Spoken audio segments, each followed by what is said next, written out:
السلام علیکم کے اس کے ناول پہ آپ سب کو ویلکم۔ ایک خوبصورت ناول پیش کر رہے ہیں جس کا نام ہے باد نو بہار چلے۔ ناول کی رائٹر ہیں عالیہ ہیرا۔ چلیے چلتے ہیں ناول کی جانب۔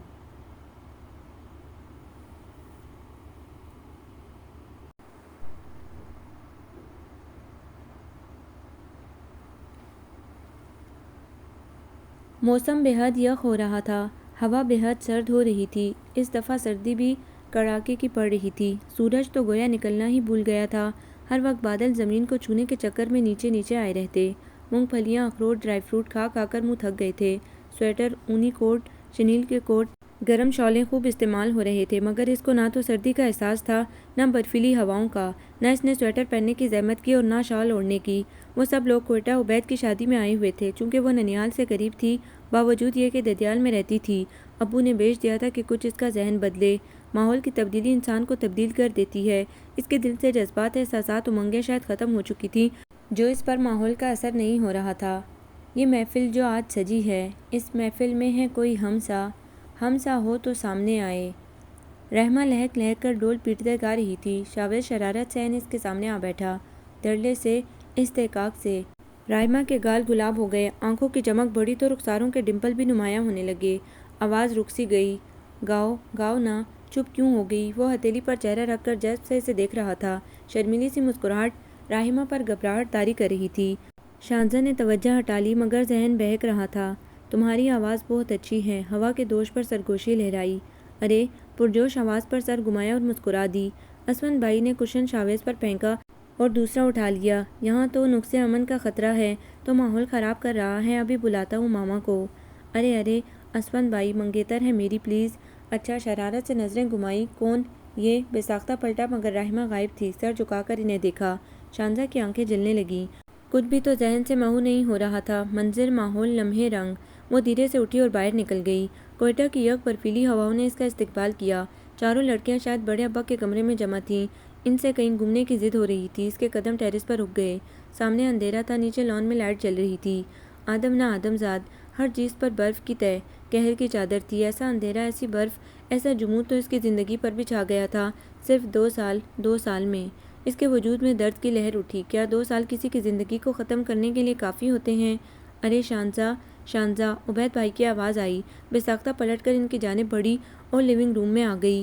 یہ تم اکیلے اکیلے کیا انجوائے کرتی ہو؟ سب کے درمیان بیٹھا کرو۔ جب سے تم آئی ہو تم نے ایک گانا نہیں سنایا۔ انہوں نے مسکرا کر اسے دیکھا۔ گانا؟ پھیکی سی مسکراہٹ نے اس کے ہونٹوں کو چھو لیا۔ ہر کام دل سے اچھا لگتا ہے عبید بھائی، اور میرا دل۔ اس کی آنکھوں میں حزن ہلکورے لینے لگا۔ دل تو ہماری دسترس میں ہمارے پاس ہوتا ہے بچے، کیا ہم اسے سمجھا نہیں سکتے؟ کتنی گہری بات تھی۔ اس نے چونک کر انہیں دیکھا، مگر سرسری سے لہجے میں کہتے وہ آتش دان کی آگ درست کر رہے تھے۔ بھئی، ہم نے تمہاری شادی کتنی انجوائے کی تھی، کیا ہمارا حق نہیں کہ ہماری شادی پر بھی ہلہ گلا ہو؟ گلہ آمیز نگاہوں سے اسے دیکھا، وہ خیف زدہ ہو گئی۔ واقعی؟ سر جھکا کر اپنی ہتھیلی کو ملال سے دیکھا۔ وہ یہاں شام غم منانے آئی تھی، نہ شام غریباں۔ دکھ اس کا تھا، رنج و الم میں اس کی ذات ڈوبی تھی۔ دوسروں کو اس سے کیا؟ وہ کس برزخ سے گزر کر آئی ہے، کیسی سزا بھگتی ہے ناکردہ گناہ کی۔ ہماری زندگی کا آج ہمارے لیے بہت اہم ہے شانزے۔ یہ گزر گیا تو پھر نہیں آئے گا۔ کل کو بھلا کر ہم آج کو یادگار نہ کر لیں۔ کل کو لوگ آج کے تناظر میں دیکھتے ہیں عبید بھائی تو میں کیا کروں؟ اس کی آنکھیں بھیگنے لگیں۔ کچھ بھولتا ہی نہیں تھا۔ گھٹنوں پر ٹھوڑی ٹکا کر آتش دان کی آگ کو دیکھا۔ ایک آگ ہر لمحے اس کے اندر بھی جلتی رہتی تھی۔ اس کے ساتھ ایسا کیوں ہوا؟ وہ تو اپنی ذات سے کسی کو تکلیف بھی نہیں پہنچاتی، مگر دھیرے سے نگاہ اٹھائی۔ عبید بھائی اس کی جانب متوجہ تھے، بغور اسے سنتے۔ زندگی بہت مختصر ہوتی ہے، ہمیں ہر طرح کے رنج و الم، خوشی و غم دیکھنے پڑتے ہیں۔ زندگی کے دونوں رخوں پر ہمارا حق ہے۔ اگر ہم پہلو تہی برتیں گے تو راہ فرار ممکن نہیں۔ کسی کو غم زیادہ مل جاتے ہیں، کسی کو کم۔ من وطو کے فرق سے کم و بیش آزمائش سب کی ہوتی ہے۔ بس انسان ثابت قدم رہے تو سارے راستے ہموار ہوتے چلے جاتے ہیں۔ کیا میری مثال سامنے نہیں؟ یہ میری تیسری شادی ہے۔ کیا میں خود کو منحوس کہنا شروع کر دوں یا بدقسمت سمجھوں؟ دھیمے دھیمے لہجے میں کہتے وہ مضبوط نگاہوں سے اس کی جانب دیکھتے۔ اس کا کتارسس کرنا چاہ رہے تھے، اور یہ اس کے لیے بے حد ضروری تھا۔ ابھی اس کی عمر ہی کیا تھی جو الم میں ڈوب گئی۔ اس آزمائشی حصار سے وہ نکل نہیں پا رہی تھی۔ کچھ لوگوں نے نکلنے نہیں دیا، اور اتنی پیاری ذہین لڑکی پر زندگی تنگ ہو جائے۔ عبید یہ نہیں چاہتے تھے۔ میری تعلیم، میرا شعور، مذہبی آگاہی مجھے توازن میں رکھتی ہے۔ میں کیوں ایسا کروں؟ کیا میری زندگی سے تم نے کچھ نہیں سیکھا؟ اگر نہیں سیکھا تو سیکھو۔ زندگی کے بعض فیصلے ہم اپنے ارد گرد سے دیکھ کر کرتے ہیں، اپنی زندگی کی مشکلوں کو سمجھنے، الجھنوں کو سلجھانے کے لیے سیاق و سباق ہم اپنے ماحول سے لے سکتے ہیں شانزے، بشرط یہ کہ ہم سمجھنا چاہیں۔ میں بھی زندگی سے روٹھ کر جذبوں سے ٹوٹ گیا تھا جب لبنہ میری زندگی سے نکل گئی تھی، مگر میں نے خدا کی رضا جانا اور اس کی موت کو قبول کر لیا۔ دوسری شادی کیسے ناکام ہوئی؟ کیا میں بھی مر جاتا؟ صرف عورتیں ہی نہیں، مرد بھی بدقسمت بد نصیب ہوتے ہیں شانزے۔ ہمیں اپنے اعتقاد اور یقین کو مضبوط رکھنا چاہیے کہ وہی تو ہے جو نظام ہستی چلا رہا ہے۔ کیوں؟ دم بخود بیٹھی شانزے کو دیکھا اور مبہم سے انداز میں مسکرائے۔ کل تمہاری بھابھی آ جائے گی، آج میری آزادی کا آخری دن ہے، ہو سکتا ہے پھر ہم اس طرح سے نہ بیٹھ سکیں۔ شرارتی سا انداز تھا، اب وہ کارپٹ پر آڑی ترچھی لکیریں کھینچ رہی تھی۔ عبید تعصب سے دیکھ رہے تھے۔ شانزے دھیرے سے پکارا، کیا زندگی ختم ہو گئی ہے؟ تم سے منسلک لوگ روٹھ گئے ہیں یا تم نے اپنے پیاروں کو مار دیا ہے؟ اس کے آنسو رخساروں پر گر رہے تھے۔ ایک شخص کی سزا سب کو کیوں؟ یا پھر زندگی پر سے اعتبار ختم ہو گیا ہے؟ وہ دھیرے سے اپنی جگہ سے اٹھے اور اس کے قریب آ کر بیٹھے۔ بچے، ہماری زندگی ہماری ہے، خدا کا تحفہ۔ ابھی زندگی سے حسن ختم نہیں ہوا، ابھی خواہشات لب دم نہیں، ابھی سانسوں کی ڈور سلامت ہے۔ دھیرے سے اس کے سر پر ہاتھ رکھا، تحفظ، محبت، احساس، یقین بن کر اس کے وجود میں سرایت کر گئے۔ اس مضبوطی کی اسے ضرورت تھی جو اسے مل نہیں رہی تھی۔ جانے والے دنوں کو یاد کرنا لاحاصل ہے، ان کی فکر میں ڈوبنا لا، یعنی ہم بے معنی زندگی کیوں گزاریں؟ اس کے آنسو خشک ہو گئے۔ مسکرانے کو تھی کہ چونک کر پلٹی۔ آتش دان میٹنگ ختم ہو گئی ہو تو آ جائیں۔ اسون، غزالہ، رحمہ، توقیر وغیرہ دروازے پر تھے۔ Of course, Ubaid ہنسے۔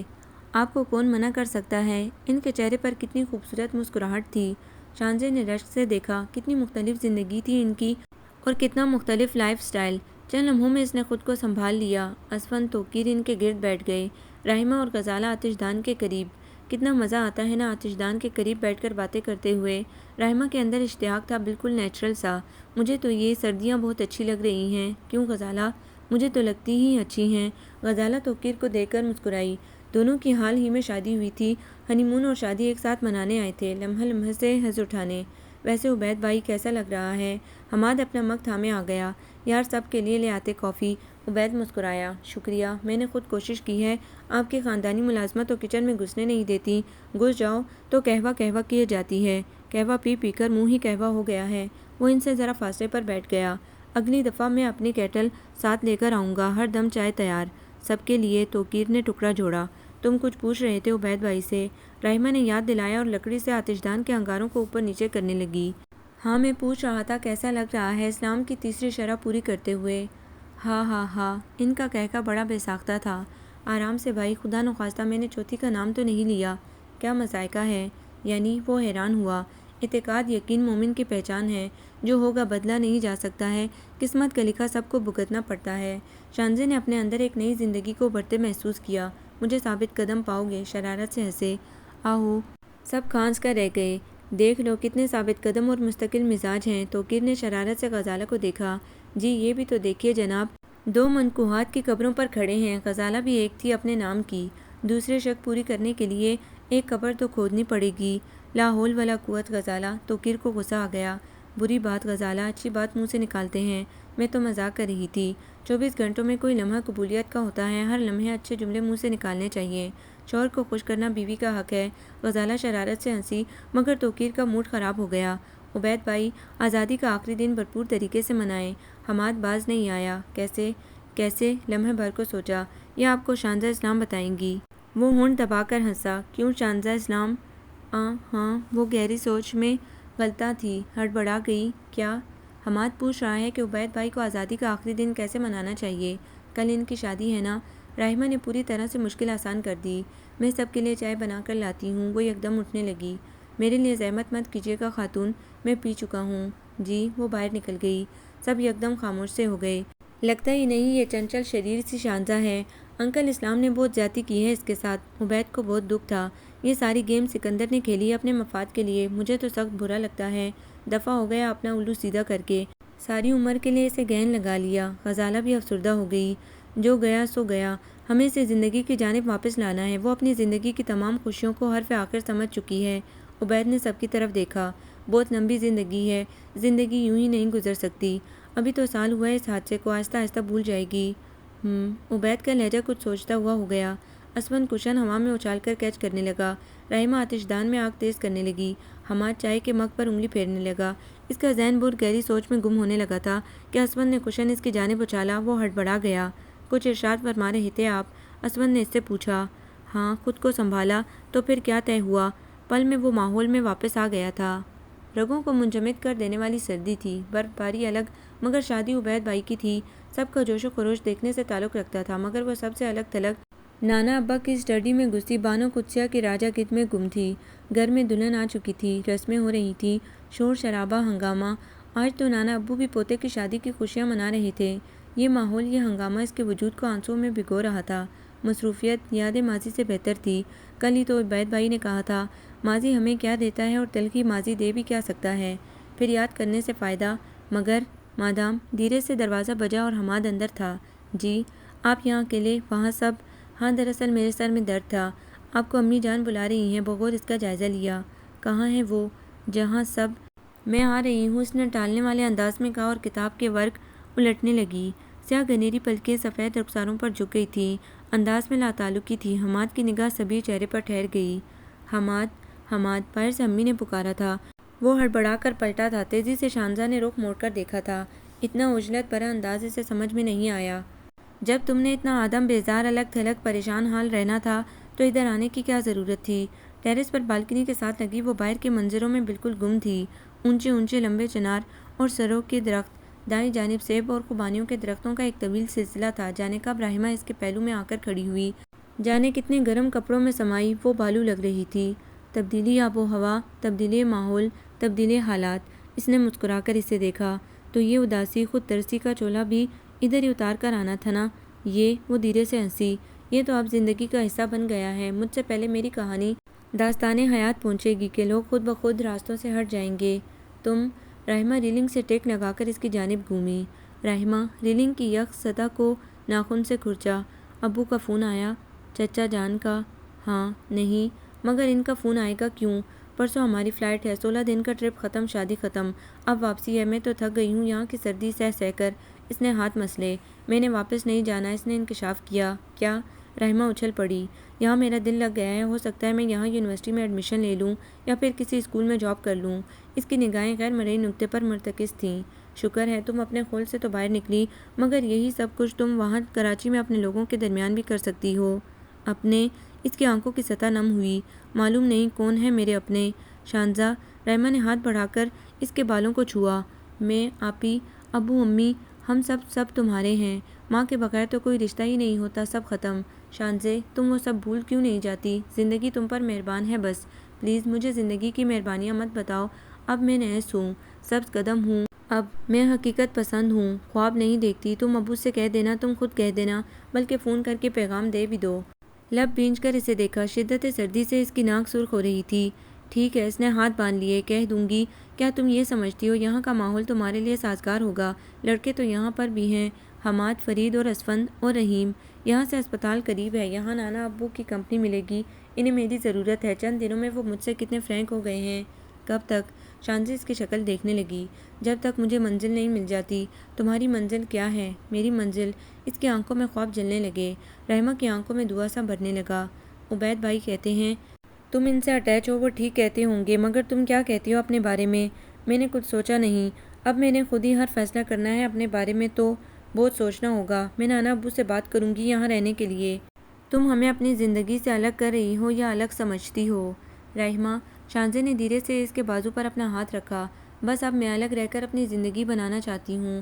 میں بکاؤ مال نہیں ہوں۔ پہلے سکندر بھائی، پھر ابو، اس کے بعد شرجیل۔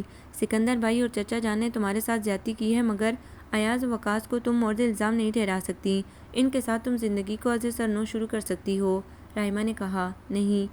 شانزے نے سختی سے انکار کرتے ہوئے بازو ہٹا لیا۔ قطعی نہیں۔ اس نے منہ پھیر لیا۔ رحمہ اسے دیکھتی رہ گئی۔ خواتین، اگر گفت و شنید ختم ہو گئی ہو تو تشریف لے آئیے۔ غزالہ سیڑھیوں پر پکار رہی تھی۔ یہ مسز کیا بن گئی ہے کہ سب کو خواتین ہی سمجھتی ہے، ہم نازک سی لڑکیاں۔ رحمہ نے شرارت سے اس کے پھیلتے وجود کو دیکھا۔ جواب میں وہ اسے کھونسا دکھا کر ہنسنے لگی۔ بابا جان، کچھ عرصے کے لیے تو ٹھیک ہے، مگر ایک طویل غیر میعادی مدت تک مشکل ہوگا۔ فیروز سرحدی نے اپنی بات ابھی مکمل ہی کی تھی کہ ان کی منجلی بہو نے تیکھے چتون کے ساتھ شوہر کو دیکھتے ہوئے کہا، کیوں بابا جان، ایک جوان جہان لڑکی کا یوں اس طرح سے یہاں آ کر رہنا مجھے تو مناسب نہیں لگ رہا۔ آخر اس گھر میں جوان لڑکے ہیں۔ ویسے مجھے یاور کی یہ بات سمجھ نہیں آئی، جب بیٹی کے نصیب پھوڑ دیے تو یہاں کس لیے بھیج دیا؟ دوسری بہو بھی کم نہ تھی۔ شانزا کو کسی نے نہیں بھیجا، میں خود اسے یہاں روکنا چاہتا ہوں اپنے لیے، اور میری وجہ سے اگر اس کا مستقبل سنور جاتا ہے تو کیا برا ہے؟ ویسے بھی اس حادثے نے اسے بری طرح توڑ دیا ہے۔ انہوں نے سخت لہجہ اختیار کیا۔ فیروز سرحدی ہر حال میں اسے رکھنا چاہتے تھے۔ بہوؤں کی تنک مزاجی سے واقف بھی تھے، مگر مرنے والی بھی تو ان کی بیٹی، ان کا خون تھی۔ اس کے لیے تو وہ کچھ بھی نہ کر سکے تھے۔ چھوٹی عمر میں شادی ہو گئی، کالج سے نکلی، سسرال سدھاری۔ سسرال اتنا دور کہ کبھی کبھی کا آنا ہوتا، پھر زندگی نے مہلت نہ دی۔ تیسرے بچے کی پیدائش پر جب شانزا 10 سال کی تھی، بلڈ پریشر ہائی ہونے کی وجہ سے انتقال ہو گیا۔ سکندر شانزا کا بڑا بھائی تو باپ کے زیر سایہ پل گیا، مگر شانزا نے ماں کی کمی کو بہت محسوس کیا۔ دونوں تائیاں اور ایک چچی اپنے اپنے پورشن میں رہتی تھیں۔ دادی کا بھی چند سالوں میں انتقال ہو گیا۔ پھر اپنے لیے اور گھر کے لیے یاور اسلام نے شادی کر لی، مگر ان کی دوسری بیگم کا رویہ شانزے کے ساتھ سخت گیر ہی رہا۔ اپنی ذات میں مگن شانزے پڑتی رہتی۔ اس دوران انہوں نے شانزے کا نکاح اپنے دوست کے بیٹے سے کر دیا۔ یہ نکاح 3 سال تک رہا۔ چوتھے سال طلاق نامہ آ گیا۔ لڑکا کہیں اور شادی کرنا چاہتا تھا۔ شانزے ساکت ہی تو رہ گئی، بلا قصور بلا جواز۔ ابھی اس حادثے پر سنبھلی بھی نہیں تھی کہ نیو یارک سے سکندر نے کال کی کہ میرا دوست پاکستان آ رہا ہے شادی کے لیے۔ ابو آپ شانزا کا نکاح کر دیں اس کے ساتھ۔ اصغر بہت اچھا ہے، آپ مل کر خوش ہوں گے۔ یہاں بہت اچھا کاروبار ہے۔ طلاق یافتہ بیٹی دوسری بار سہاگن بن رہی تھی۔ یاور کو کیا اعتراض ہو سکتا تھا؟ پھر ناصرہ بھی یہی چاہتی تھی کہ جلد سے جلد شانزے کو نکالے۔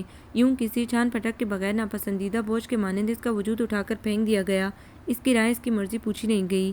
اصغر اس کا ویزا ساتھ لایا تھا، سارے کام کروا کر ساتھ ہی گیا۔ اس کی زندگی کا تلخ ترین دور اب شروع ہوا۔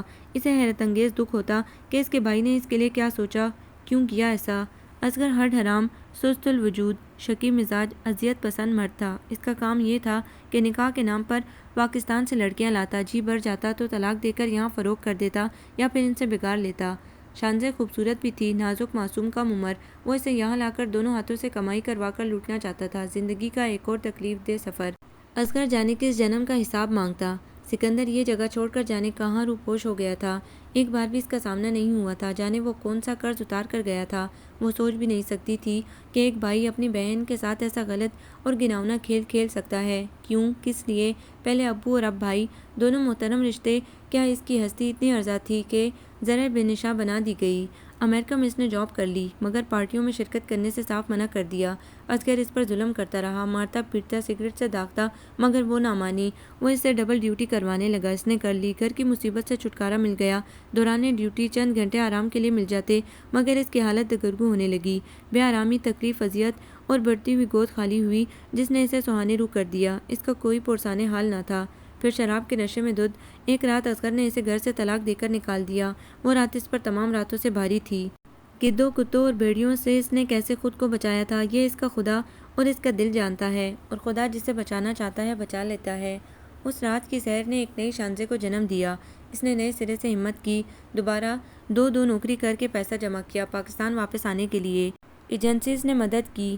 وہ لوٹی پوٹی پاکستان پہنچ گئی۔ یہاں اس کو سمیٹنے والا، دکھ بانٹنے والا کوئی نہ تھا۔ وہ اپنی ذات میں گمنام سی ہونے لگی، چپ چاپ گھر کے کام کیے جاتی اور ایک کونے میں پڑی رہتی۔ صابرہ نے اسے ماسی بنا لیا تھا، بد نصیبی نے اسے اپنے حصار میں لے لیا۔ ابو نے نظر کرم کی نہیں، اور اپنے پورشن سے وہ کبھی نکلی ہی نہیں۔ زندگی بہت بھاری اور بوجھل ہو گئی تھی اس پر۔ رحمہ اور غزالہ اکثر اس کے پاس آ جاتی، ان کے ساتھ شرجیل بھی آنے لگا، اور پھر ایک حشر برپا ہو گیا۔ شرجیل اس سے شادی کرنا چاہتا تھا۔ تائی امی نے تو طوفان کھڑا کر دیا، اس کے وہ لتے لیے کہ وہ ساکت رہ گئی۔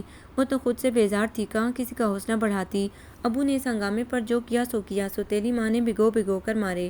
2 سال کا عرصہ بے یار و مددگار اس نے کس طرح گزارا، اس کا دل جانتا تھا۔ جانے کن گناہوں کی سزا بھگتائی تھی۔ انہی دنوں اس کے ننیال میں عبید بھائی کی شادی ہوئی۔ غزالہ، رحمہ اپنے ساتھ اسے بھی زبردستی لے آئیں۔ عبید بھائی سے وہ بچپن سے اٹیچ تھی، دور تھے مگر آتے جاتے رہتے تھے۔ اس کے لیے کتابیں اور دوسرے تحفے لاتے۔ عائشہ مومانی کو اس سے انس بھی تھا، وہ ان کی خاص ہدایت پر آئی تھی، اور عبید بھائی اس کے دکھوں برے حال سے غافل نہیں تھے۔ اسے سمجھا رہے تھے اس کی ذات کا کتھارسس کر رہے تھے۔ واقعی زندگی منہ چھپا کر گزرتی ہے، نہ سر جھکا کر، نہ ہی ماضی کے دانوں کو حال کا رزق بنا سکتی ہے۔ عبید بھائی ٹھیک کہتے ہیں، زندگی کو ازیں سر نو گزارنے کا حق سب کو ہے، اور اس نے اپنے بارے میں پہلا فیصلہ کیا۔ نانا ابو کو چائے دیتے، ان کے گھٹنوں پر چادر ٹھیک کرتے، ان کی گود میں سر رکھ کر یہاں رہنے کا فیصلہ، جس نے پورے گھر میں ہلچل مچا دی۔ مجھے تمہارے فیصلے سے خوشی ہوئی ہے شانزے، جو کچھ میرے بس میں ہو سکا میں کروں گا۔ کیوں امی؟ عبید نے قریب بیٹھی ماں کو دیکھا۔ اور کیا، میری بیٹی ہے یہ۔ یاور بھائی سے تو ربیہ کے مرنے کے بعد بھی اسے مانگا تھا، مجھے دے دیں، میری گود بھر جائے گی، مگر انہوں نے انکار کر دیا۔ دے دیتے تو آج اس کا یہ حال نہیں ہوتا۔ مومانی نے محبت سے اسے دیکھا اور دھیرے سے اس کا سر شانے سے لگا لیا۔ جنہیں دل سے بیٹی مان لیا جائے، ان سے رشتہ کیسے ختم ہو سکتا ہے؟ دور بیٹھی فاطمہ اور جمیلہ نے ایک دوسرے کو مسکرا کر دیکھا۔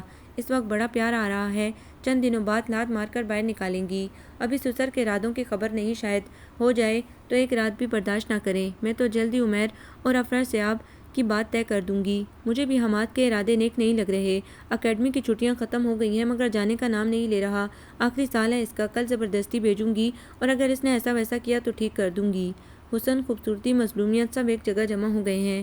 آگ لگے اسے حسن کو، کمبخت آ گئی ہے ادھر نحوست پھیلانے۔ دونوں مومانیوں کے دل آزار جملے ان کے چہروں پر رقم تھے، اور شانزے نے ایک ہی کام تو کیا تھا، چہرے پڑھنا، تنفر اور تیکھے مزاجوں والے حسین چہرے۔ میں تمہارا کچھ لگتا ہوں شاید؟ خفگی بھرے انداز میں فیروز سرحدی نے اپنے پیروں کے پاس کشن پر بیٹھی شانزے کو دیکھا۔ اس گھر میں رہنے والے تمام افراد میرے کچھ نہ کچھ لگتے ہیں نانا ابو، اور میں سب کو خوش دیکھنا چاہتی ہوں۔ میرے یہاں رہنے سے اگر کسی کو کوئی اعتراض یا پریشانی ہے تو میں اس کی پریشانی دور کر دیتی ہوں۔ اس نے نگاہ اٹھا کر انہیں دیکھا۔ میرے لیے ہاسٹل میں انتظام کروا دیں، میں ابو سے کہہ دوں گی۔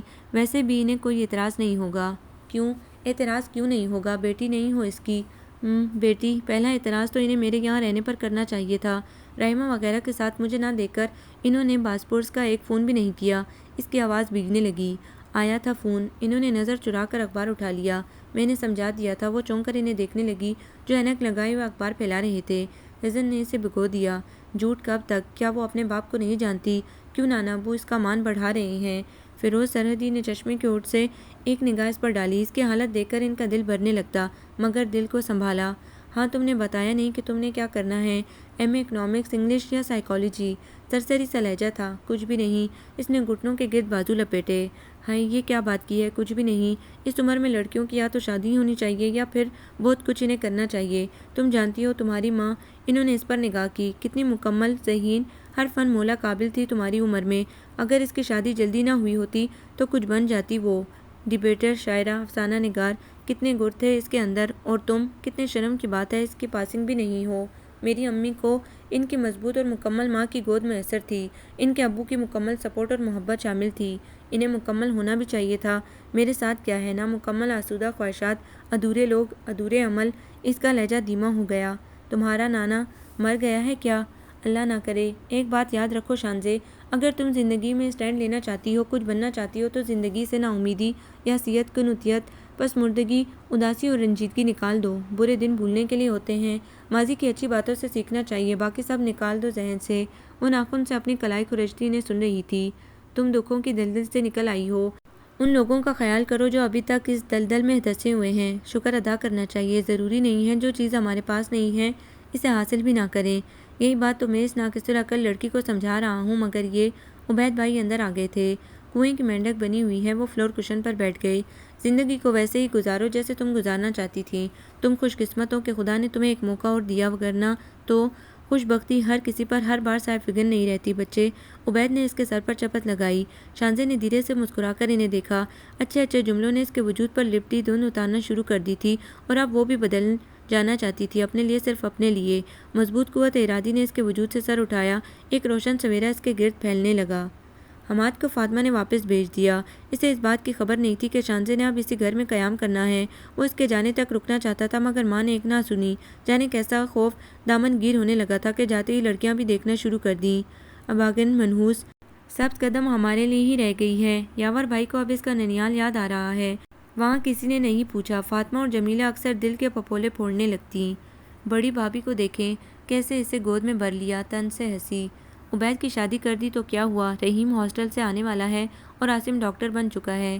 کیا دو طلاق یافتہ کو بہو بنائیں گی؟ ارادہ تو ان کا مجھے یہی لگتا ہے۔ فاطمہ کے لہجے میں یقین تھا۔ کل بازار گئی تھی سردیوں کے کپڑے جوتے دلانے۔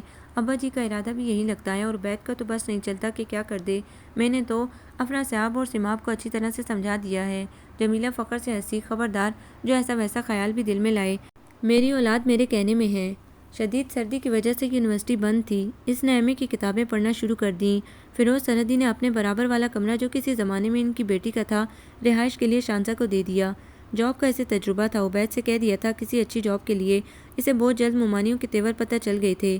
محبت یہاں بھی مفقود تھی۔ وہی حال تھا جو بڑی تائی اور منجلی چچی کا تھا۔ انہیں بھی اس کے وجود سے خطرہ تھا۔ گائے بگائے اس کے سامنے ہی اپنی اولادوں کو سنا دیتی، اور شرجیل کے معاملے کے بعد وہ خود بھی محتاط ہو گئی تھی۔ ویسے بھی اس کے دل سے شادی جیسے جذبے کا خیال نکل گیا تھا۔ زندگی کے سارے رنگ وہ دیکھ چکی تھی۔ اب تو صرف عمل کرنا تھا، پڑھنا تھا، اور کوئی نیک کام کرنا تھا جو زیادہ راہ بن جائے۔ اس روز نانا ابو نے آواز دے کر بلایا، شانزے تمہارا فون ہے۔ میرا فون؟ وہ بھاگی آئی۔ شاید رحمہ غزالہ کو خیال آ گیا۔ ہیلو ہیلو بیٹا، کیسی ہو؟ ابو؟ اس کے جذبے سرد ہونے لگے۔ کیسی ہو بیٹا؟ اب آنا نہیں ہے کیا؟ کیا کروں گی آ کر ابو، ادھر تمہارا گھر ہے، یہاں ہم لوگ ہیں بیٹا۔ سکندر آیا ہے، اسے تو کچھ پتہ ہی نہیں تھا۔ سخت شرمندہ ہے وہ تم سے۔ وہ ساکت رہ گئی۔ صرف شرمندہ؟ اس کی زندگی ختم ہو گئی؟ اور وہ؟ ابو میں نے یہاں ایم اے میں ایڈمیشن لے لیا ہے، مجھے پڑھنا ہے، اور میں جاب بھی کر رہی ہوں۔ نانا ابو میرا بہت خیال رکھتے ہیں، آپ میرے لیے فکر مند نہ ہوں۔ اس نے خود کو سنبھال لیا۔ اور جاب میں اپنی خوشی اور مصروفیت کے لیے کر رہی ہوں۔ اس نے انہیں اطمینان دلایا۔ میں آؤں گا تمہیں لینے۔ شادی کرنی ہے تمہاری یہ فضول کی مصروفیات؟ پلیز ابو، مجھے سکون چاہیے، مجھے پڑھنے دیں، آئیے گا مت، میں آپ کے ساتھ نہیں جاؤں گی، خدا حافظ۔ اس نے آہستہ سے ریسیور رکھ دیا اور ادھر ہی فلور کشن پر ڈہ گئی۔ کیا کہہ رہا تھا یاور؟ فیروز سرحدی بغور اس کا جائزہ لے رہے تھے۔ اس نے گھٹنوں پر سر رکھ لیا۔ شانزے کسی بھی بات سے پریشان، فکر مند مت ہونا، تم یہاں ہو، محفوظ ہو، تمہارے لیے جو بہتر ہوگا وہ اب میں کروں گا بچے۔ انہوں نے دھیرے سے اس کے شانے پر ہاتھ رکھا۔ تمہارے ساتھ جو کچھ بھی ہوا بے خبری میں ہوا، اب ایسا کچھ نہیں ہوگا۔ نانا ابو؟ اس نے سر اٹھایا، آنکھیں برس رہی تھی۔ مجھے کہیں نہیں جانا، انہیں منع کر دے، میں بیٹی ہوں ان کی، بکاؤ مال نہیں۔ اس کے آنسو بہہ نکلے۔ کتنی بار میرا سودا کریں گے، کتنی بار اپنے مفاد کے لیے مجھے بیچیں گے۔ اس نے اپنے ہاتھ جوڑ دیے۔ اب بس کریں، اب بس کریں، وہ پھوٹ پھوٹ کر رو دی۔ فیروز سرحدی نے اسے اپنے ساتھ لگا لیا۔ بس بچے، میں تمہارے ساتھ ہوں، کچھ نہیں ہوگا تمہیں، اب وہ ہوگا جو تم چاہو گی۔ آزادی سے پڑھو لکھو، اپنا مستقبل بناؤ، ہر فکر سے آزاد ہو کر۔ انہوں نے تسلی تشفیق کے پائے اس کے دل پر رکھے، اور اس کے ٹوٹے ہوئے دل کو قرار آتا گیا۔ اس کی مصروفیات کے خیال سے عبید نے دادا کے مشورے سے اسے واک ڈسٹنس کے فاصلے پر اسکول میں جاب دلا دی۔ بچوں کو پڑھانے میں اس کا دل لگ گیا۔ فیروز سرحدی نے یاور کو فون کر کے صاف منع کر دیا۔ شانزے ذہنی طور پر اپسٹ ہے، ابھی اس کے بارے میں کچھ ایسا مت سوچیں، آئندہ کچھ سالوں تک اس کی شادی کی عمر رہے گی۔ ہاں رہے گی، مگر تم فکر مت ہو، اب میں اس کے لیے سوچوں گا۔ واسق اچھا لڑکا ہے، میرے بزنس پارٹنر کا بیٹا، آپ کو مل کر خوشی ہوگی، آپ آئیے گا اسے لے کر۔ وہ اپنی کہہ رہے تھے۔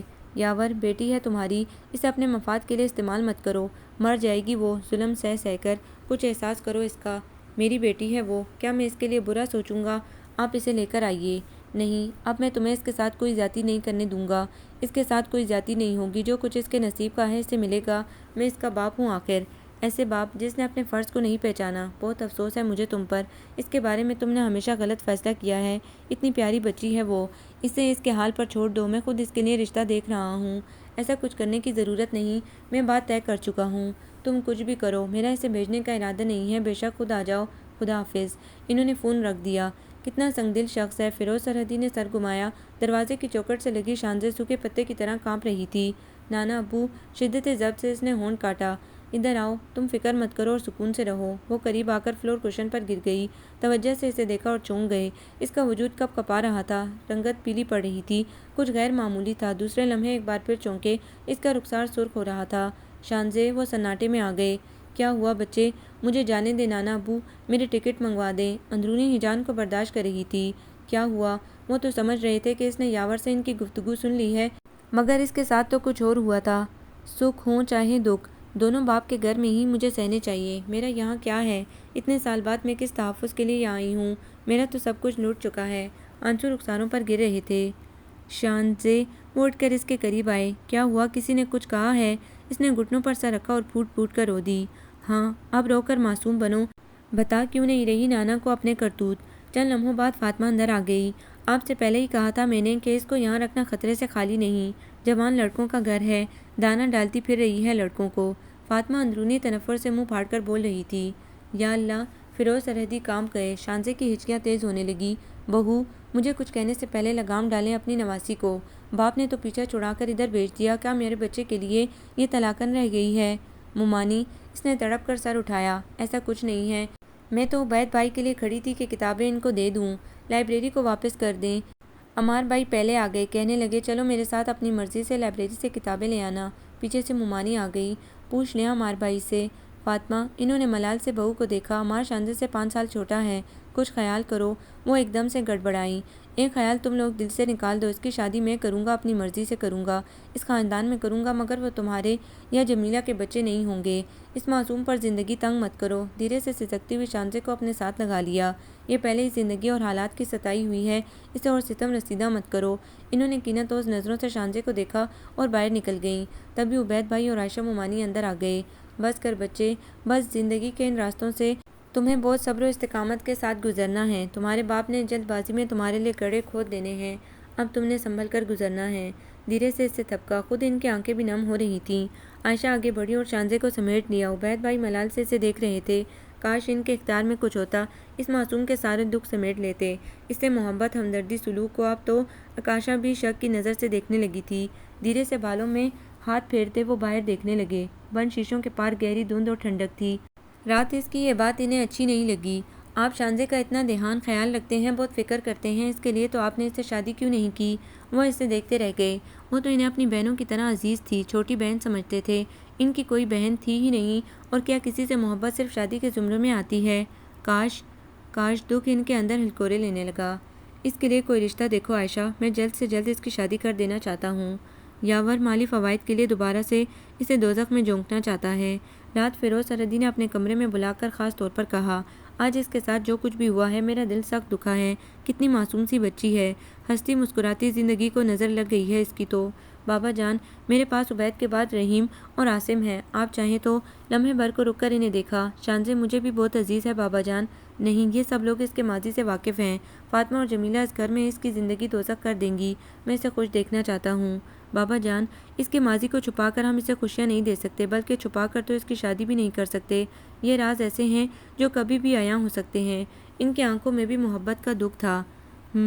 وہ بہت خاص انداز میں کچھ سوچنے لگے۔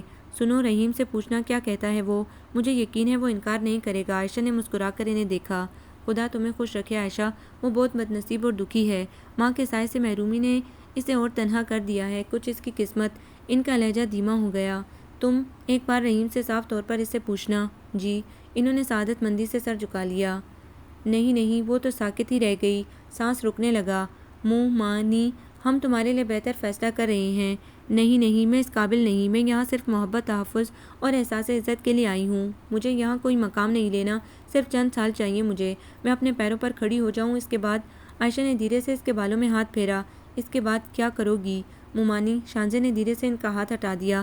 اس کے بعد زندگی گزر جائے گی، اس نے سر جھکا لیا۔ اس معاشرے میں مرد کے بغیر زندگی نہیں گزرتی، اور گزارنے کی کوشش کی جائے تو یہ معاشرہ تہمت زدہ کر دیتا ہے۔ آج ہم ہیں، کل نہیں ہوں گے تو۔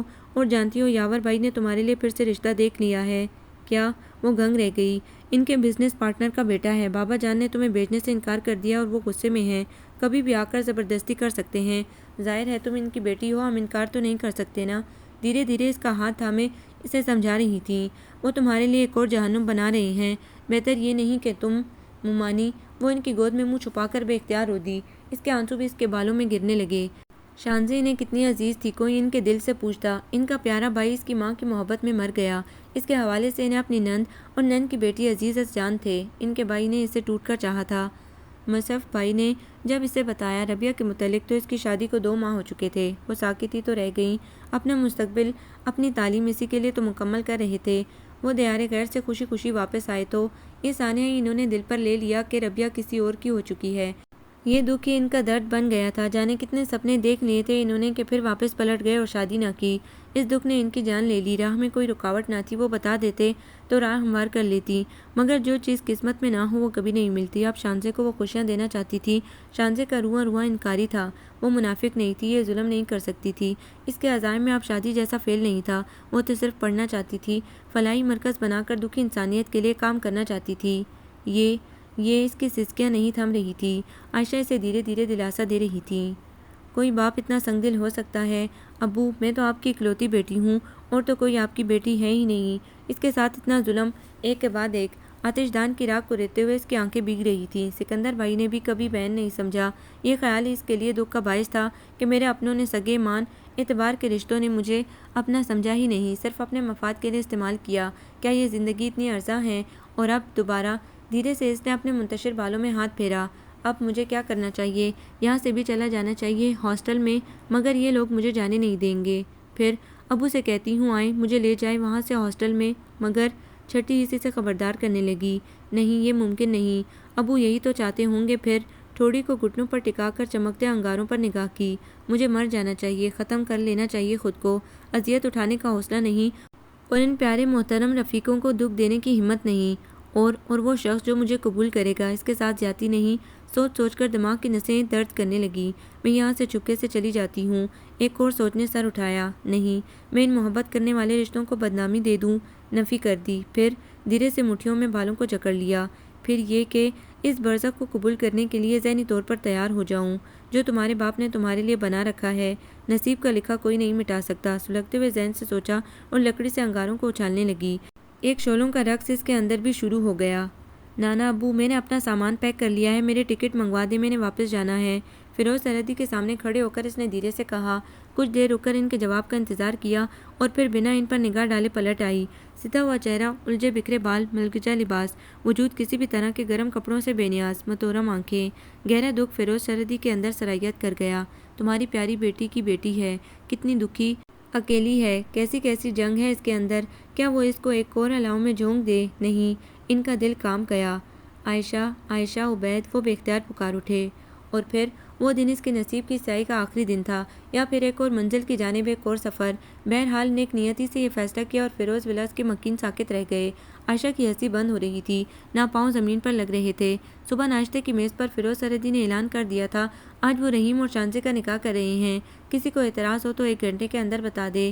عائشہ، چند گھنٹوں میں تم جو تیاری کر سکتی ہو کر لو۔ عائشہ تو خوشی سے بے حال ہو گئیں۔ فاطمہ اور جمیلہ تو حسد و جلن سے جلس گئیں۔ کنوارے، خوبصورت پڑھے لکھے بیٹے کے لیے کیا تلاقن رہ گئی ہے؟ عائشہ، کیا ہو گیا ہے تمہیں؟ میرا بیٹا اس کے ساتھ خوش رہ لے گا، اور پھر اپنوں کے دکھ اپنے ہی تو سمیٹتے ہیں۔ ان کے انداز میں فخر اور شکر دونوں تھے۔ میں نے تو اپنے لڑکوں کی کمانیں کھینچ کر رکھی تھی، لیتے جو اس کا نام دودھ نہ بخشتی۔ فاطمہ کے انداز میں تیقن تھا، میں نے تو اسے ہمیشہ بیٹی ہی سمجھا تھا، بیٹی سمجھ کر اس کا دکھ بانٹ رہی ہوں۔ ربیہ بہت عزیز تھی مجھے، کہتے ہوئے وہ مصروف سے انداز میں اٹھ گئیں۔ خواہ مخواہ کی باتیں، دل برا کرنے کے انداز۔ شانزے اسلام ساکت و جامد بیٹھی رہ گئی۔ نکاح کے لیے اس نے انکار کر دیا تھا، اقرار کی پوزیشن میں ہی نہیں تھی۔ پچھلے ہفتے کو ہی تو سامان باندھ کر نانا ابو سے ٹکٹ کے لیے کہا تھا، مگر وہ ٹال رہے تھے۔ رات اس نے ابو کو فون کر دیا تھا کہ آپ مجھے لینے آ جائیں۔ ان کی آواز جوش و خروش سے بھر گئی۔ پہلی فلائٹ سے آ رہا ہوں، اور اب یہ کیا ہو رہا ہے اتنی جلدی، اتنی عجلت میں؟ مومانی نے اس کے سامنے ہلکے گلابی کلر کا بھرے ہوئے کام کا سوٹ رکھ دیا۔ یہ پہن لو مومانی، وہ ان کے سینے سے لگ گئی۔ انہوں نے دھیرے سے اسے تھپکتے ہوئے اس کے بالوں کا بوسہ لیا۔ بس بیٹا، دکھ کے دن ختم، اب ہنسو بولو، خوشیاں مناؤ۔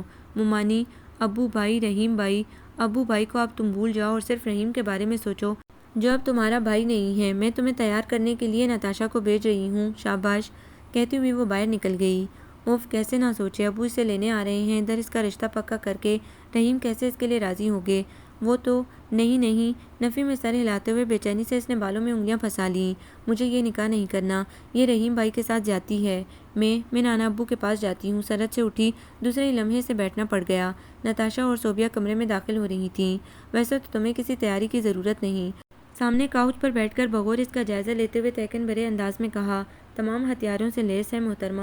نتاشا نے اس کی سفید گلابی رنگت، کھلتی ہوئی خوبصورتی کو حادثانہ نظروں سے دیکھا۔ وہ اندر ہی اندر گھٹ گئی۔ اس نے میرے دل پر شب خون مارا ہے، میں اسے کبھی معاف نہیں کروں گی۔ صوبیہ نے خون آشام نظروں سے اسے دیکھا۔ رحیم اور میں ایک دوسرے سے کتنا اٹیچ تھے، مگر تم چچی صرف تمہاری وجہ سے رحیم کو مجبور کرتی رہیں، اور وہ کس دل سے راضی ہوئے یہ میرا اور ان کا دل جانتا ہے۔ ہم کبھی تمہیں معاف نہیں کریں گے۔ صوبیہ کا بس نہیں چل رہا تھا کہ اسے کھا جائے، اور وہ ششدر سی ان کی باتیں سن رہی تھی۔ اسی وقت مومانی اندر داخل ہوئی۔ تم تیار نہیں ہوئی مومانی؟ اس کا دل سسکا۔ چلو بعد میں تیار ہو جانا۔ محبت میں گلابی بھرا ہوا دوپٹہ اس پر ڈالا، گلے میں گلاب کے پھولوں کا ہار ڈال کر گھونگھٹ نکال دیا۔ آئیے بابا جان۔ فیروز سرحدی، وکیل، گواہ اور مہروز سرحدی کے ساتھ اندر آ گئے، اور پھر سب کچھ آنن فانن ہوتا چلا گیا۔ وہ ڈھہ سی گئی۔ ایک لمحے نے اسے کتنا بدل دیا تھا، کیا سے کیا ہو گئی تھی۔ مبارک ہو بیٹا، مومانی نے ساتھ لگا لیا۔ فیروز سرحدی فخر و شکر سے مسکرا دیے۔ نتاشا اور صوبیہ قصداً بھی مسکرا نہ سکی، ان کے تو عزائم کچھ اور تھے۔ انہوں نے اپنی باتوں سے اسے اتنا ہراساں کر دینا تھا کہ وہ یہاں سے بھاگنے کی سوچتی، مگر جل بن رہی تھی ماں بیٹیاں۔ عائشہ کو گھر کی بیٹیاں نظر نہیں آئیں جو اتنے خوبرو رحیم کے لیے اسے چن لیا، حالانکہ آس و امید کتنی تھی انہیں۔ چلتر کو بہو بنا لیا، خود ہی بھگتے گی۔ عصر سے مغرب ہو گئی، مغرب سے عشاء، ساکت و جامد بیٹھی حالات کی اس کروٹ پر تحیر زدہ تھی۔ کیا سے کیا ہو گیا، کیوں کر ہو گیا؟ صوبیہ کی باتیں، اف، ابو کو فون کیا تھا، آنے والے ہوں گے اسے لینے، کیا کہتے ہوں گے؟ اور خود رحیم کا اس جبری رشتے پر رد عمل ادھر تو جھانکا نہیں، آکاشا بھابی کی شکل نظر ہی نہیں آئی۔ یہ لو، مومانی خوان ڈھکے اندر آ گئیں، کھانا کھاؤ، عشاء کی نماز پڑھو، شکرانے کے نفل ادا کرو اور سکون سے سو جاؤ۔ شانزا مسکرا کر اسے دیکھا، کتنی مسرور تھی وہ۔ اب تم نے ایک نئی زندگی شروع کرنی ہے۔ مومانی، ابو، ان سے بابا جان خود ہی نمٹ لیں گے، تم اب کسی تفکر میں مت پڑو۔ پلیٹ اس کی جانب بڑھائی، مجھے بھوک نہیں ہے، اس نے سر جھکا لیا۔ کھاؤ گی تو بھوک کا احساس جاگے گا۔ مومانی، آپ نے کتنا ظلم کیا ہے رحیم بھائی کے ساتھ۔ بس چپ، اب بھائی نہیں، شرعی حق ہے اور میں نے کوئی ظلم نہیں کیا، انکار تھا تو انکار کر دیتا، قسمت نے تمہیں میری بہو بنانا تھا سو بنا دیا، اب ناشکرا پن مت کرو۔ وہ نوالا بنا بنا کر اس کے منہ میں ڈالتی چلی گئیں۔ اب وہ کچھ کہنے کی پوزیشن میں نہیں تھی، برتن سمیٹ کر اٹھیں، جاتے جاتے پلٹیں۔ میں رحیم کو بھیج رہی ہوں، وہ ملنا چاہتا ہے۔ مسکرا کر اسے دیکھا، وہ اندر تک کام گئی۔ اب کیوں وہ پتھر ہونے لگی۔ جانے کتنا وقت گزرا اور رحیم اندر آ گئے، اس نے مڑ کر نہیں دیکھا۔ شانزے، دھیمی سی آواز کے علاوہ ان کی شکل بھی عبید بھائی سے مشابہ تھی۔ کیسی ہو؟ مجھے یقین ہے کہ تم۔ وہ جھٹکے سے پلٹی۔ آپ نے میرے ساتھ یہ ظلم کیوں کیا؟ کیوں مجھے قبول کیا؟ کیوں سب کے ساتھ مل گئے؟ سب جانتے بوجھتے بھی میں نے شادی نہیں کرنی تھی، کبھی بھی نہیں، کسی سے نہیں۔ وہ پھٹ پڑی۔ رحیم چپ چاپ اسے دیکھ رہے تھے، آنکھیں رخسار گردن گریبان بھیگتے جا رہے تھے۔ میں نے بھی شادی نہیں کرنی تھی، کسی سے بھی نہیں، کبھی بھی نہیں، اب ہو گئی ہے تو اچھے دوستوں کی طرح اسے نبھائیں گے۔ اس کی نگاہ ٹھٹک گئی، ایک نگاہ تغافل اس پر ڈالی اور باہر نکل گئے۔ وہ کھڑی کی کھڑی رہ گئی۔ یہ کیا کہہ دیا تھا، وہ کیا کہہ گئے تھے؟ ایک اور سفر، ایک اور منزل، تم بھی تو یہ چاہ رہی تھی۔ اندر سے آواز ابھری، وہ بیڈ پر گر گئی۔ تو میں اور کیا کرتی؟ آنسوں نے پھر سے راستہ دیکھ لیا تو صوبیہ اور رحیم اور صوبیہ، ایک نئی کہانی۔ رات جانے کیسے گزری۔ صبح دم آنکھ لگی تھی کہ تیز شور سے کھلی، دوسرے لمحے اٹھ بیٹھی۔ ابو، سارے حواس منجمد ہو گئے، دوسرے لمحے وجود ٹھنڈا ہو گیا۔ سکندر بھائی اب کیا لینے آئے ہیں؟ ابو بہت گرم ہو رہے تھے، چیخ رہے تھے۔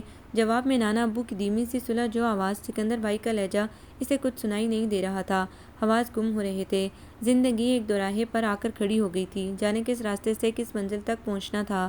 یاور، بیٹیاں کھلونا نہیں ہوتی جنہیں جب چاہیں جس طرح سے کھیلیں، تم نے اس کے ساتھ بہت زیادتی کر لی ہے، جانے کیسے اب تک زندہ ہے۔ تمہارا جتنا نقصان ہوگا میں پورا کروں گا، میں خود ان لوگوں کو بتا دوں گا جن سے تم اس کا رشتہ طے کر کے آئے ہو۔ وہ صرف اپنوں میں خوش رہ سکتی ہے، باہر نہیں۔ اب اسے اور تنگ مت کرو۔ یاور اسلام صوفے پر گر سے گئے۔ سکندر بھی گرم ہو کر ٹھنڈا ہو گیا۔ غیروں میں شادی کا انجام دیکھ لیا تھا تم نے، اب اسے خوش رہنے دو۔ بابا جان، اس رشتے کے صدقے جو میرا تم سے ہے، انہوں نے دھیرے سے ہاتھ جوڑے، میری بیٹی کی روح بھی بہت بے کل و مضطرب ہے، اسے پرسکون ہونے دو۔ انہوں نے دھیرے سے فیروز سرحدی کے ہاتھ تھام لیے۔ شاید انہیں اپنی غلطیوں کا احساس ہو رہا تھا، یا پھر خدا نے ان کے دل میں رحم ڈال دیا تھا، یا خدا کو اس بے حال اور غموں سے چور لڑکی کا صبر و برداشت پسند آ گیا تھا۔ کہاں ہے وہ؟ اپنے کمرے میں عائشہ اور مہروز کو کچھ اطمینان ہوا۔ بلائیں، آئیں، وہی چلتے ہیں، عبید نے مسکرا کر کہا۔ اب تم آئے ہو تو اپنے ہاتھ سے رخصتی کروا کر جاؤ، کل میں نے نکاح کر کے اپنا فرض ادا کر دیا ہے، اب تم اپنا فرض ادا کرو۔ فیروز سرحدی نے ان کا ہاتھ تھپکا۔ عبید، رحیم آ گیا؟ نہیں ابو، 6 بجے آئے گا ڈیوٹی سے، میرے عبید جیسا ہے تمہارا داماد۔ وہ بے حد خوش تھے، ایک نگاہ اس پر ڈالی، خواب تھا کہ تصور خیال، سب اس کے گرد جمع تھے، ابو اور سکندر سامنے۔ شانزے دھیرے سے اس کے سر پر ہاتھ رکھا، اس کے آنسو بل بل بہنے لگے۔ مجھے معاف کر دو شانزا، سکندر بھائی کی آواز، اس کا سارا غبار، اناد، تنفر، غصہ بہہ نکلا۔ معافی تلافی کے بعد کیا رہ جاتا ہے؟ دھیرے سے شانزے کا سر شانے سے لگا لیا۔ برسوں سے تھکی ہاری شانزے کی تھکن یک دم سے غائب ہوتی چلی گئی۔ 1 ہفتے بعد آج اس کی رخصتی تھی۔ کراچی سے رحمہ، غزالہ، توقیر بھائی خاص طور پر آئے تھے۔ حماد جو راہیں ہموار کر رہا تھا، سوچ کر رہ گیا۔ غزالہ کی گود میں اس کا ننھا منا سا بیٹا تھا، وہ پھر سے سلم اور سمارٹ ہو گئی تھی۔ اچھا تو یہ بات تھی، اسی لیے یہاں رہنے پر بضد تھی؟ رحمہ نے اس سے چٹکی بھری۔ نہیں، ایمان سے میری مرضی نہیں تھی۔ ہاں بھائی، نیک پروین کے ہاتھ پاؤں باندھ کر نکاح کروا دیا تھا۔ زمائنی سی شرارت۔ ہاں واقعی۔ سرت سے سر ہلایا۔ ایسا ہی۔ اور اس کے انداز پر وہ بے ساختہ ہی ہنس دی۔ تمہاری جیٹھانی مجھے عجیب سی لگی ہے۔ آدم بیزار نک چڑی غزالہ کان میں گھسی۔ نندوں کا تو جواب نہیں، شکر ہے رشتے کی ہیں، زیادہ درد سری نہیں۔ رحمہ کیوں پیچھے رہتی؟ دیکھو تمہاری مہندی کا رنگ کتنا خوبصورت آیا ہے۔ یہ شوہر کی محبت ہے یا میری رات بھر کی ریاضت؟ اس کی ہتھیلیاں پھیلا کر شرارت سے مسکرائی۔ وہ بس ہنس دی۔ شوہر کی محبت یہ تو نصیب والوں کے کھیل ہیں۔ رحیم خوش ہے، غزالہ کان میں گھسی۔ وہ بس مسکراتی رہی، بھرم بھرم اور بھرم سے۔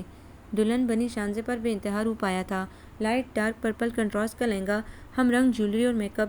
دولہا بنا رحیم بھی بہت خوبصورت لگ رہا تھا۔ رات گئے رخصتی کا عمل ہونے لگا۔ گیٹ پر سجی سجائی گاڑی نے سب کو ششدر کر دیا۔ یہ کہاں جائیں گے؟ فاطمہ تو ششدر تھیں۔ تبھی فیروز سرحدی نے بآواز بلند اعلان کیا، میں نے ربیہ کی خواہش پر جو کاٹیج لیا تھا وادی میں، وہ میں شانزے اور رحیم کے نام کر رہا ہوں۔ ان سے بہتر اور کوئی مستحق نہیں ہے۔ او ہو، سب کے خاکستر ہونے کے لیے یہ الفاظ کافی تھے۔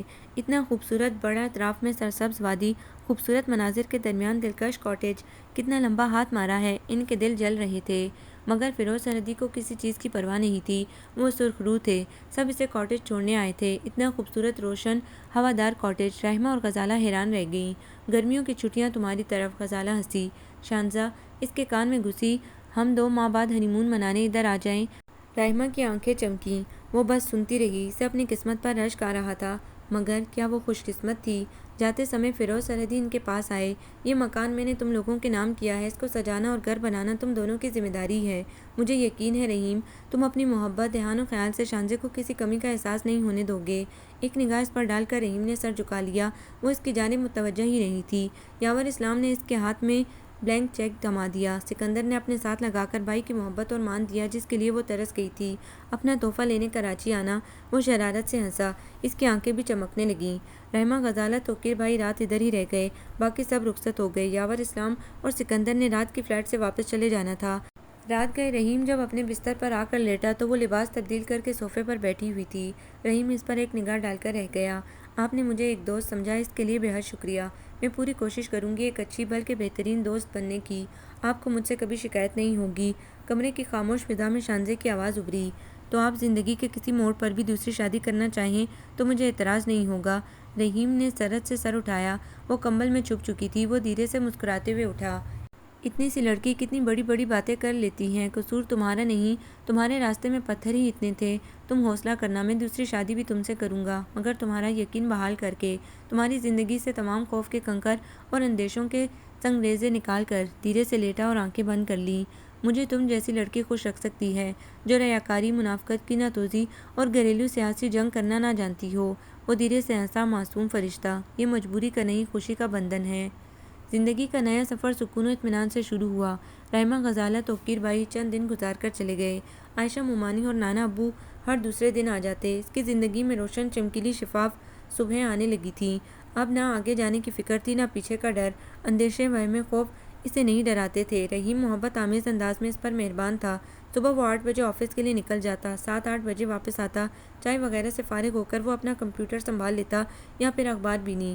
شانزہ سارے وقت میں گرداری کے بعد ایم اے کی کتابیں پڑھتی۔ دوستانہ ماحول میں دن گزر رہے تھے۔ یہ لو، اس روز رحیم آفس سے آیا تو ایک لفافہ اس کی جانب بڑھا دیا۔ کیا؟ ایم اے کے فارم؟ او ہو، ایک خوشی روم روم میں صلاحیت کرتی چلی گئی۔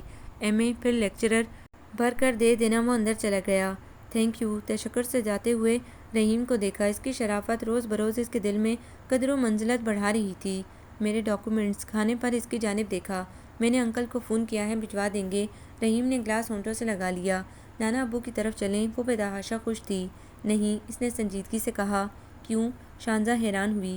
انہوں نے کہا تھا تمہارا اعتماد یقین بحال ہو جائے تو خوش و خرم اس مکان کو گھر بنا کر آنا۔ تو وہ کچھ سمجھی نہیں۔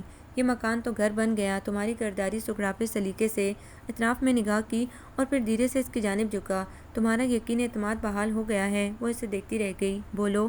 ہاں، اس ناطے تو ادھر ہوں۔ اس کی پلکیں جھک گئیں۔ آپ بہت اچھے ہیں۔ تم خوش ہو؟ رحیم نے بغور اس پر نگاہ کی۔ ہاں، کیوں نہیں؟ کیا آپ خوش نہیں؟ شانزے نے سر اٹھایا۔ میں بہت صاف گو شخص ہوں شانزے، جو سوچتا ہوں کہہ دیتا ہوں، جو چاہتا ہوں پا لیتا ہوں۔ میں خوش نہیں ہوں۔ وہ ساکت رہ گئی۔ صوبیہ اور رحیم، رحیم اور صوبیہ بچپن کا ناطہ ہے۔ آپ دوسری شادی کر لینا۔ ہم اچھے دوست ہیں۔ کہے جملے دیکھے منظر سامنے تھے۔ پوچھو گی نہیں کیوں؟ اس کی جھولتی لٹ کو چھوا۔ ایک سرد و گرم لہر اس کے وجود میں سرایت کر گئی۔ ہمارا رشتہ دوستی کا متقاضی ہے کہ آہستہ آگے دھیرے سے اس کے ہاتھوں کو چھوا۔ پیش قدمی ضروری تھی۔ پاگل لڑکی اچھا خوبصورت وقت محض دوستی کی نظر کر رہی تھی۔ بے ساختہ ہاتھ کھینچ کر گود میں رکھ لیے۔ اس کا رنگ زرد ہو گیا۔ پلیز ایسی بات مت کریے گا جو میرے اختیار میں نہ ہو۔ میں اس تحفظ، عزت، محبت کے لیے آپ کی روم روم سے شکر گزار ہوں، مگر اس کی آنکھیں بھیگیں اور لفظ کام گئے۔ شانزے، کیا مجھ پر اعتبار نہیں ہے؟ بہت زیادہ ہے۔ کہا نہ شکر گزار ہوں مگر میں آپ کے قابل نہیں۔ میرا داغدار وجود آپ کی محبت کے قابل نہیں۔ آپ صوبیہ سے شادی کر لیجیے گا۔ آنسو رخسار پر پھسلے۔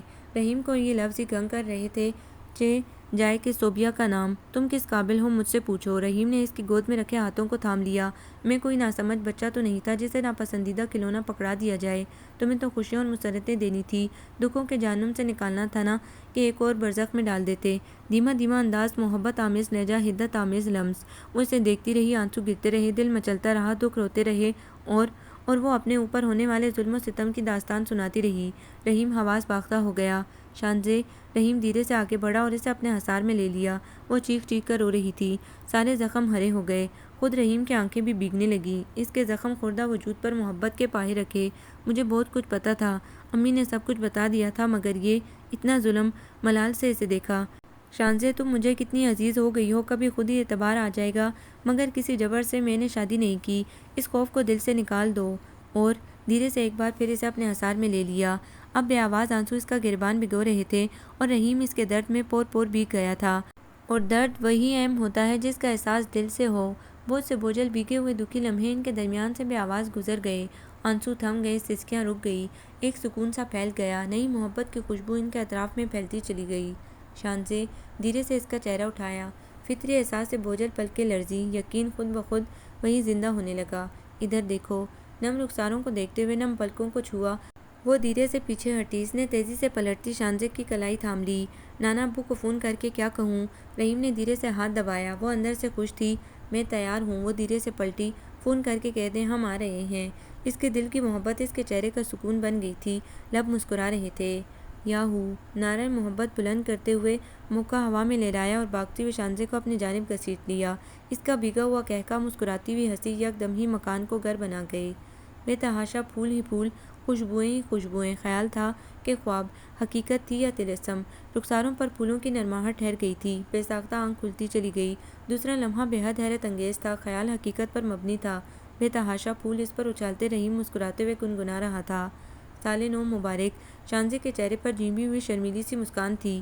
یقین و محبت کی فضا اس کے اندر موزون ہوتی اس کی زندگی کو منور کر رہی تھی۔ رحیم سے متعلق سارے خدشے اور وہمیں نکلتے چلے گئے۔